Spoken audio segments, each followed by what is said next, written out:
Baghdad শহরে একজন নারী বসবাস করতেন। তিনি ছিলেন বিধবা। কিছুদিন পূর্বেই তার স্বামী ইন্তেকাল করেছেন। এই বিধবা নারীর একজন পুত্র সন্তান ছিল, যে মহান আল্লাহ তাআলার ইচ্ছায় অসুস্থ হয়ে গিয়েছিল। এই নারী তার ছেলের চিকিৎসার জন্য অনেক বড় বড় চিকিৎসকের কাছে গিয়েছেন, কিন্তু তাতে কোনো ফায়দা হয়নি। এই কারণে ওই নারী খুবই পেরেশান অবস্থার মধ্যে পড়ে যায়, কারণ তার ছেলের অবস্থা দিন দিন খারাপ থেকে খারাপ হচ্ছিল। এই বিধবা নারীর এই দুনিয়াতে তার এই ছেলে ব্যতীত আর কেউই ছিল না। এক পর্যায়ে তার প্রতিবেশী তাকে পরামর্শ দিল, তোমার ছেলেকে নিয়ে বাগদাদ শরীফের হুজুরের কাছে যাও, তার দোয়ার বদৌলতে তোমার ছেলে সুস্থ হয়ে যাবে। এই কথা শুনে সেই বিধবা নারী তার ছেলেকে নিয়ে বাগদাদ শরীফের দিকে রওনা দিল। মাঝ রাস্তায় এসে তার ছেলের অবস্থা খুবই খারাপ হয়ে যায় এবং সে বেহুশ হয়ে পড়ে। সেই পথেরই একজন পথিক বিধবা নারীকে জিজ্ঞাসা করল, কে আপনি আর কোথায় যাচ্ছেন? জবাবে সেই নারী বললেন, আমার ছেলে খুবই অসুস্থ, তাকে সুস্থ করতে বাগদাদ শরীফের হুজুরের নিকট যাচ্ছি, কিন্তু দুর্ভাগ্যবশত আমার ছেলের অবস্থা রাস্তার মধ্যেই খারাপ হয়ে গিয়েছে। তখন সেই পথিক বলল, আপনি সাহস হারাবেন না, কোনোভাবেই আপনার ছেলেকে নিয়ে বাগদাদের হুজুরের নিকট চলে যান। সেখানে যদি একবার যেতে পারেন তাহলে কোনো না কোনো সমাধান হবেই, আর আপনি খুশি মনেই আপনার বাড়িতে ফিরে আসতে পারবেন। কারণ বাগদাদের হুজুর মহান আল্লাহ তাআলার একজন নেক বান্দা এবং তার দোয়ার ওসিলায় অনেক মানুষ শেফা পেয়ে যান। এরপর সেই বিধবা নারী তার ছেলেকে নিয়ে যখন বাগদাদ শরীফে যায়, তখন তার ছেলেকে দেখে বাগদাদের হুজুর বললেন, হে মহান আল্লাহ তাআলার বান্দি, এখন তোমার ছেলের জন্য আর কিছুই করার নেই, কারণ তোমার ছেলেকে মহান আল্লাহ তাআলা তার নিজের কাছে নিয়ে গিয়েছেন। এখন তুমি শুধু আল্লাহ তাআলার উপর ভরসা করে থাকো আর এই সিদ্ধান্ত মেনে নাও। কিন্তু এই কথা সেই বিধবা নারী কোনোভাবেই মানতে পারছিল না। সে চিৎকার করে কাঁদতে থাকে। ঠিক সেই সময় সেইখানে খুব সুন্দর একটি বাচ্চা আসে। সে এসে বিধবা নারীকে জিজ্ঞাসা করে, তুমি কাঁদছো কেন?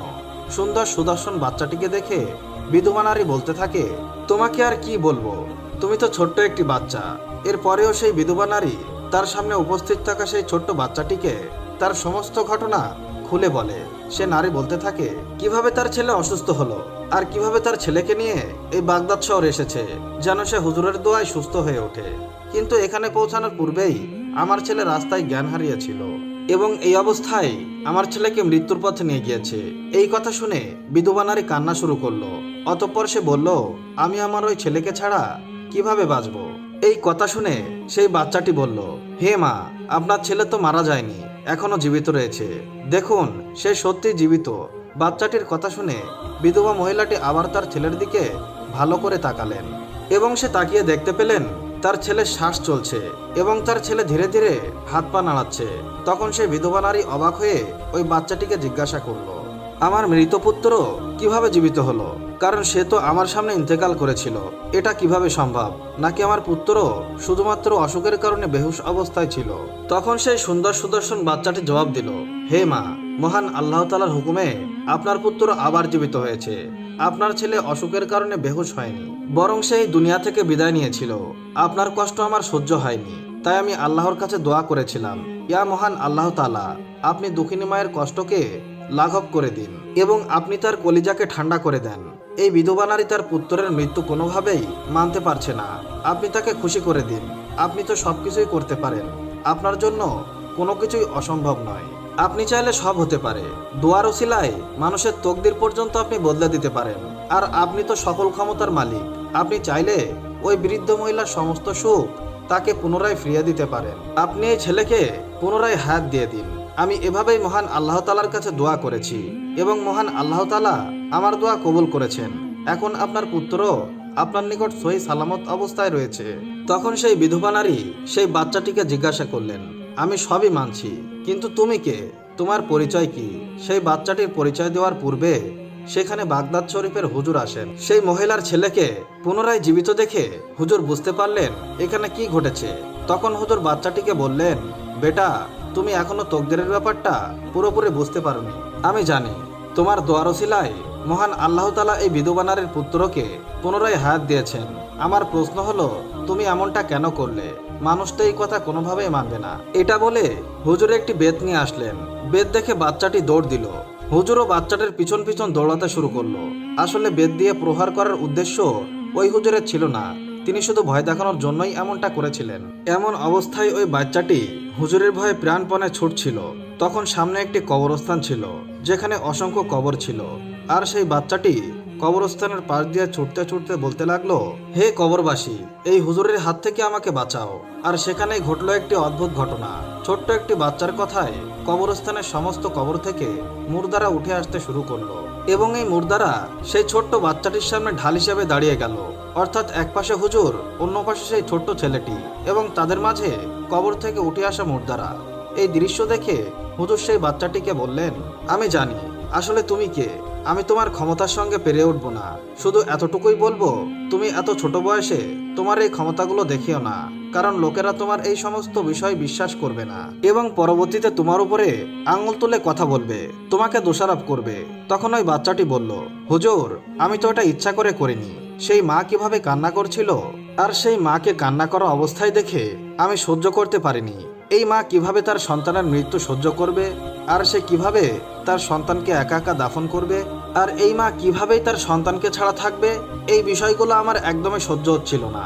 আর এই কারণে আমি আল্লাহর কাছে দোয়া করেছি আর বলেছি, হে মহান রাব্বুল আলামিন, এই বাচ্চার তকদিরে যদি শেফা লেখা থাকে তাহলে আপনি তাকে শেফা দিয়ে দিন, আর যদি মৃত্যু থেকে জীবিত করা সম্ভব হয় আপনি আমার দোয়া কবুল করে নিন, তাকে হায়াত দান করুন। আপনার দরবারে সমস্ত অসম্ভব জিনিসকে সম্ভব করা যায়। আপনার বান্দারা তো এ বিষয়ে অক্ষম, আপনি তো সবই পারেন। হে মহান রাব্বুল আলামিন, আপনি আমার দোয়া কবুল করুন। এমন দোয়া করার সাথে সাথে আমি দেখতে পাই যে ওই বাচ্চাটি পুনরায় জীবিত হয়ে গিয়েছে। হুজুর, এখন আপনি বলুন আমি এখানে কি ভুল করেছি? সুপ্রিয় দর্শক, ওই বাচ্চাটি ছিলেন ইমামুল আউলিয়া গাউসুল আজম বড় পীর আব্দুল কাদের জিলানী রহমতুল্লাহি আলাই। বড় পীর আব্দুল কাদের জিলানী রহমতুল্লাহি আলাইহের উপস্থিতি ছিল প্রত্যেকের জন্য রহমত স্বরূপ। তাকে জিন এবং মানুষ উভয় মেনে চলত। তার বয়ান প্রত্যেকে অত্যন্ত মনোযোগ সহকারে শুনত, যার কারণস্বরূপ সকলেই বরকতপ্রাপ্ত হতো। তার সম্মান এতই উঁচু ছিল যে তার কথা বা হুকুম শুধুমাত্র মানুষ নয়, জিনেরাও মেনে চলত। একটি সাপ তাকে প্রতিদিন অনুসরণ করত এবং তার কথা দূর থেকে বসে বসে শুনত। আসলেই এই সাপটি ছিল একটি দুষ্ট জিন।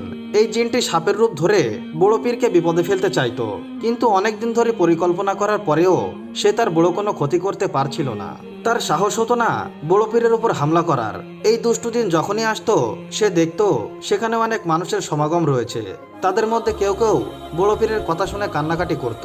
কিন্তু সাপটির দৃঢ় শপথ ছিল যে গাউসুল আজমকে তার অনেক আমল থেকে যেভাবেই হোক সরিয়ে ফেলবে এবং বড় পীরকে গোমরাহিতে পতিত করবে। এই পরিকল্পনা মাফিক সাপের রূপ ধারণ করে থাকা জিনটি বড় পীরের দরবারে এসে চুপচাপ বসে থাকতো, যেন বড় পীরকে তার ইমানের পথ থেকে সরিয়ে দেওয়া যায়। সে সবসময় বড় পীরের আশেপাশে অবস্থান করত, কিন্তু অনেক চেষ্টার পরেও সে কোনোভাবেই সফল হতে পারছিল না। একদিন এই সাপরূপী জিনটি শয়তানের সাহায্য নেয় আর বলে, আমি আল্লাহ তাআলার ওই অলিকে পাপের মধ্যে ডুবিয়ে দিতে চাই। লোকেরা তার জন্য দেওয়ানা হয়ে আছে, তার বয়ান শোনার জন্য পাগল হয়ে থাকে, তাকে খুবই সম্মান করে। আমার এই ব্যাপারগুলো একদমই ভালো লাগে না। হে শয়তান, তুমি আমাকে শক্তি দাও যেন আমি তার পথের কাঁটা হয়ে দাঁড়াতে পারি।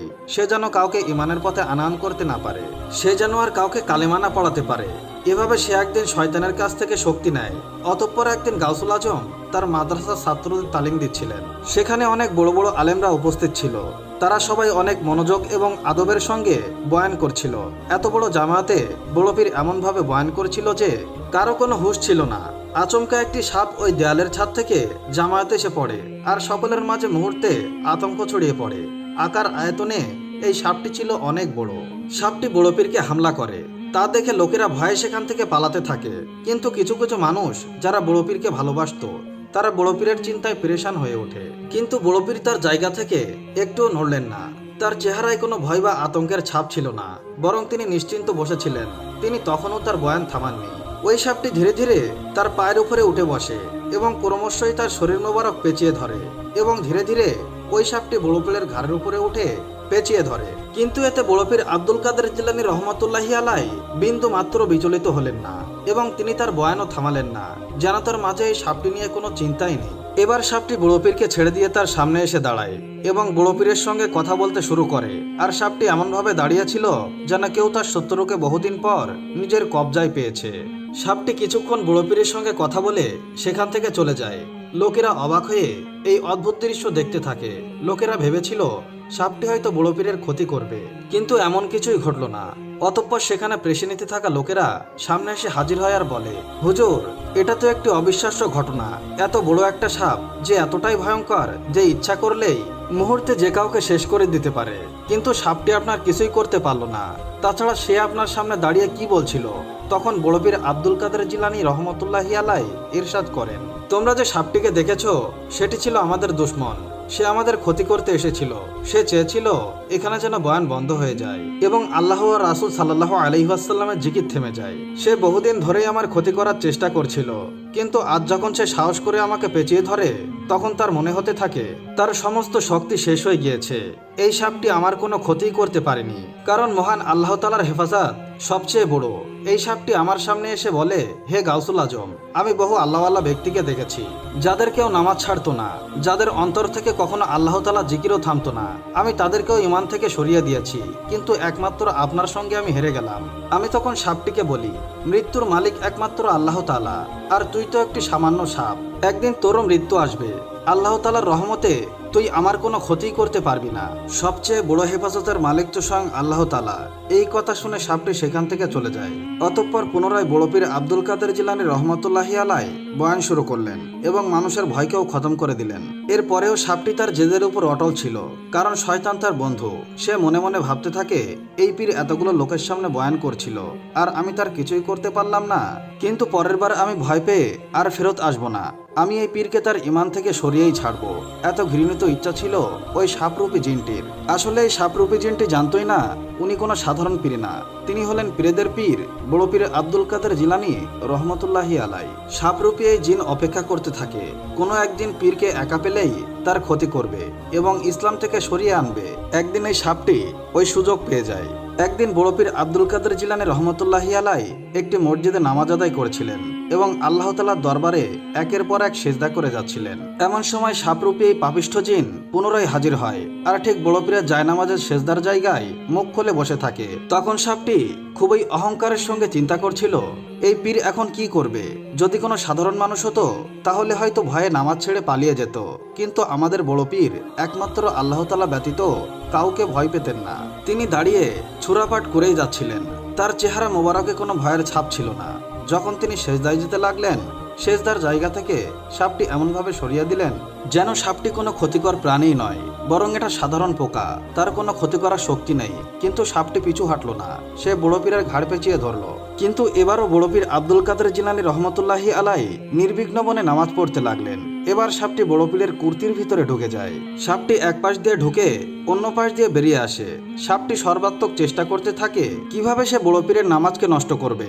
কোনো না কোনো সময় তো তার নামাজের মনোযোগ নষ্ট হবেই, তার নামাজ ছুটেই যাবে। কিন্তু বড় পীরের নামাজ তো নষ্ট হলোই না, বরং তিনি সম্পূর্ণ সালাত আদায় করে সালাম ফিরিয়ে তবেই উঠলেন। বড় পীর সালাম ফেরানোর পর সাপটি কিছু না বলে সেখান থেকে গায়েব হয়ে যায়। সে কোথা থেকে এসেছিল আর কেন এসেছিল কিছুই বলল না। একদিন বড় পীর আব্দুল কাদের জিলানী রহমতুল্লাহি আলাই ওই মসজিদে পুনরায় নামাজ আদায় করার জন্য আসে। যখন তিনি মসজিদে প্রবেশ করেন, সেখানে অনেক বড় বড় চোখের একজন লোককে দেখতে পান। সে মসজিদের মাঝখানে অনেক অসহায় অবস্থায় দাঁড়িয়েছিল, আর সে অসহায় দৃষ্টিতে বড় পীর আব্দুল কাদের জিলানী রহমতুল্লাহ আলাইহিকে দেখছিল। বড় পীরের অনেক মুরিদ ছিল যারা ছিল জিন। বড় পীর এই ব্যক্তিকে দেখেই বুঝে নেন এটি আর কেউ নয়, এ হলো একজন জিন। সে অনেক দুর্বল অবস্থায় বড় পীরের সামনে আসে এবং হাত জোড় করে মাপ চাইতে থাকে এবং গোলাপ করে কাঁদতে থাকে। এরপর কান্না থামিয়ে সেই জিন বলে, আমি তো একজন জাহান্নামী জিন যে আপনাকে প্রতিটি সময় বিরক্ত করে গিয়েছি। আমি তো বেশ কয়েক মাস ধরে এই কারণে বসে থাকতাম আপনাকে যেন আপনার কাছ থেকে সরিয়ে ফেলতে পারি আর মানুষের চোখে আপনার সম্মানকে শেষ করে দিতে পারি। আমি সেই সাপ যে আপনাকে আপনার রাস্তা থেকে সরিয়ে দিতে চেয়েছিলাম। আমি এর পূর্বে বহু আল্লাহওয়ালা ব্যক্তিকে তাদের ইবাদত থেকে সরিয়ে দিয়েছি, কিন্তু আপনার মতো আর কাউকে পাইনি যাকে আমি ইবাদত থেকে সরাতে ব্যর্থ হয়েছি। আমি না আপনার বয়ানকে থামাতে পেরেছি, না আপনার নামাজ থেকে আপনাকে সরাতে পেরেছি। শয়তানের কাছ থেকে শক্তি নিয়েও আমি আপনার আর আল্লাহ তাআলার মহব্বতকে শেষ করতে পারিনি। অতঃপর বড় পীর আব্দুল কাদের জিলানী রহমতুল্লাহ আলাইহি বললেন, তুমি জেনে রাখো, লোকেদের বাহবা পেতে আমি কোনো কাজ করিনি। আমি শুধু কাজ করি মানুষকে আল্লাহর পথে ফিরিয়ে আনার জন্য, আল্লাহর ইবাদতের প্রতি আকৃষ্ট করার জন্য। আর এই কারণে জিনেরাও আমার উপর বিশ্বাস রাখে। এরপর সেই জিন বলল, ওস্তাদ, আপনি আমার জন্য দোয়া করবেন, আমি মুসলমান হতে চাই।